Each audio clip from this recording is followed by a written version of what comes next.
बिस्मिल्लाहिर्रहमानिर्रहीम। अस्सलाम वालेकुम। वरासत की तकसीम ये एक बड़ा दिलचस्प टॉपिक है और मेरा ये फेवरेट टॉपिक भी है।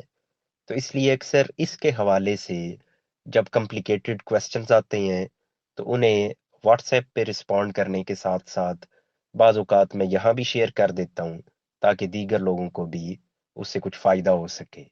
आज मैं दो तीन इससे मुतल्लिका शॉर्ट से टॉपिक डिस्कस करूँगा। होता ये है कि बाज़ औक़ात आपका शेयर जो बनता है वरासत के अंदर उसमें कमी लानी पड़ती है और बाज औकात जो आपका शेयर बनता है उसमें इजाफा किया जाता है। अब ये कौन सी सूरतें हैं? तो इसकी मिसाल, ये क्वेश्चन बेसिकली एक आया था तो मैं वही यहाँ एक्सप्लेन करने लगा हूं। इसकी मिसाल आप ये लें कि एक खातून फोत हो गई है, उसके वालिद भी जिंदा हैं, उसकी वालदा भी जिंदा हैं, उसका शोहर भी जिंदा है और उसकी दो बेटियां हैं। अब वालिद का शेयर है 1/6, वालदा का शेयर है 1/6, शोहर का हिस्सा है 1/4 और बेटियों का हिस्सा है 2/3। आप अगर इनको कैलकुलेट करें तो एक इनका ये भी स्टाइल है कैलकुलेट करने का कि वालदैन का शेयर है 1/6, तो ये अगर आप दूसरे परसेंटेज की साइड पे जाएं तो ये बनते हैं तकरीबन 17 रुपए। 100 में से 17 रुपए वालदा के, 17 रुपए वालद के, ये बन गया 34 रुपए। 25 रुपए बनते हैं शोहर के।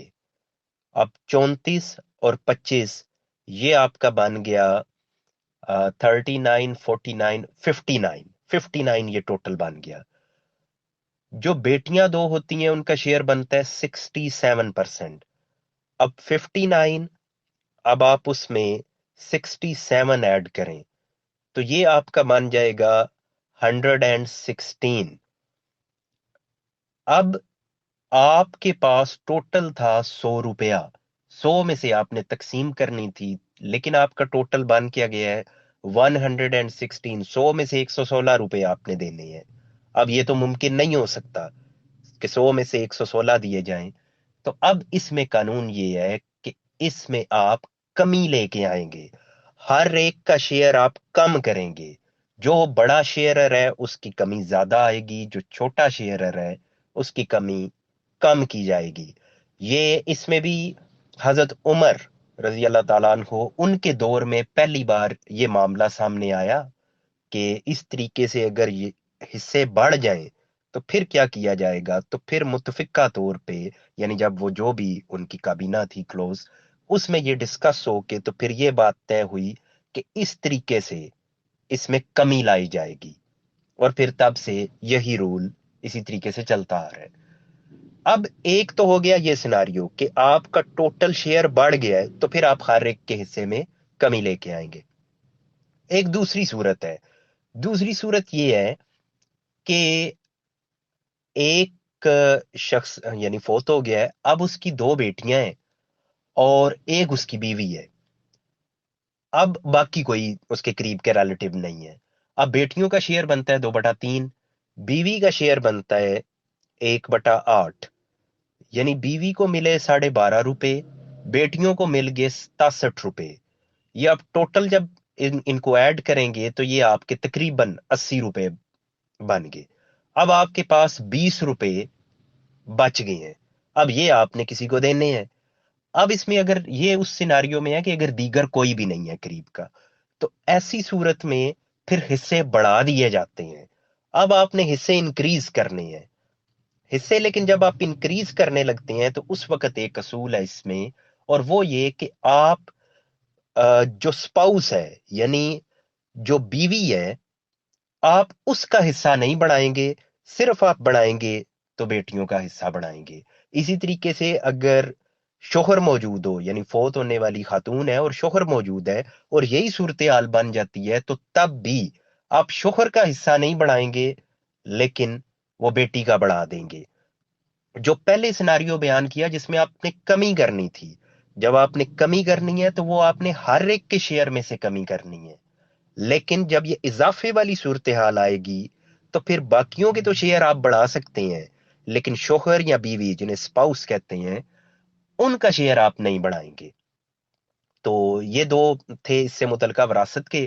ایک اور بھائی نے شجرا شیئر کیا جس میں انہوں نے مطلب پٹواری صاحب نے پورا ایک شجرا تیار کیا ہے، اور اس میں انہوں نے بتایا ہے کہ یہ خاتون ایک فوت ہوئی ہے اور اس کے بتیجے کو شیئر دے دیا گیا ہے، جبکہ اس کا اس خاتون کا ایک سٹیپ بردر وہ زندہ تھا، سٹیپ بردر کو حصہ نہیں ملا، اور جبکہ بتیجا اس کو حصہ، سگے بھائی کا بیٹا تھا اس کو مل گیا ہے، اور ایک باپ شریک بھائی تھا تو اس کو نہیں ملا. تو وہ میں نے ان سے پھر یہی انہیں ایکسپلین کیا کہ یہ بالکل غلط تقسیم کی گئی ہے، پٹواری صاحب نے ان سے غلطی سے یہ ہو گیا ہے، یا اگر انہوں نے جان کے کیا ہے تو پھر بھی انہوں نے لیگل کام کیا ہے. یہ اس طریقے سے شیئر نہیں تقسیم ہوگا. وہ جو سٹیپ بردر ہے وہ اس کا رائٹ بنتا ہے، اس کو پراپرٹی میں سے شیئر ملے گا. یہ جو تقسیم کی گئی ہے یہ بالکل غلط طور پہ کی گئی ہے. یہ ایک کیونکہ کمپلیکیٹڈ ٹاپک بھی ہے جو انہیریٹنس کا ہوتا ہے، اور اس میں کافی ڈیپلی، خاص طور پہ جب قریب کے رشتہ دار نہ موجود ہوں، دور کے رشتہ دار موجود ہوں، تو پھر بڑی تحقیق کے ساتھ ان کے شیئرز نکالنے پڑتے ہیں. پورا یہ پتا ہونا چاہیے شیئر نکالتے ہوئے کہ کس کی ڈیتھ کب ہوئی، کس کی موجودگی میں دیگر لوگ محروم ہو جائیں گے، کون زیادہ حصہ لے گا، کون کم حصہ لے گا، خواتین کو کن صورتوں میں حصہ ملے گا، کن میں نہیں ملے گا. تو یہ ہمیشہ بڑی تحقیق کے ساتھ حل کرنے والا ہوتا ہے. اس میں جو ایکسپرٹس کاؤنٹ ہوتے ہیں وہ مفتی صاحبان ہوتے ہیں، کیونکہ ان کا یہ ٹاپک ہوتا ہے، انہیں یہ اسٹڈی کرایا جاتا ہے، کیونکہ انہیریٹنس کا ہمارا یہ جو مینلی ٹاپک ہے یہ اسلامک آئیڈیالوجی ہے اس کے پیچھے ساری، اور وہیں سے یہ ڈرائیو کیا جاتا ہے. تو اس لیے مفتی صاحبان وہ اس کے ایکسپرٹ ہوتے ہیں، پٹواری صاحبان اس کے ایکسپرٹ ہوتے ہیں، اور بلکہ آپ یوں سمجھیں کہ وکلاء کی نسبت وہ بہتر اس ٹاپک کو سمجھتے ہوتے ہیں، کہ ان کے لیے یہ ذرا روٹین میٹر ہوتا ہے. اور باقی بھی جو بھی اس کو حل کرے اس کو بڑی تحقیق سے دیکھنا پڑتا ہے. اور میں عام طور پہ جب سوالات آتے ہیں تو کوشش کرتا ہوں کہ ساتھ ساتھ جن کو جوابات دوں ان کو ایکسپلین بھی کروں کہ آپ کا اگر یہ حصہ نکالا گیا ہے تو یہ کس اصول پہ نکالا گیا ہے، کیسے یہ حصہ آپ کا بنتا ہے، کم بنتا ہے، زیادہ بنتا ہے، یہ کیوں بن رہا ہے، اور جس کا میں اس میں کہہ رہا ہوں کہ اس کا نہیں بنتا تو اس کا کیوں نہیں بن رہا. یہاں بھی بیان کرنے کا مقصد آپ کو ایک اوور ویو دینا ہے جناب، کہ اگر ایسا سیناریو آپ کے سامنے آئے تو آپ نے کس طریقے سے شیئرز ڈٹرمن کرنے ہیں.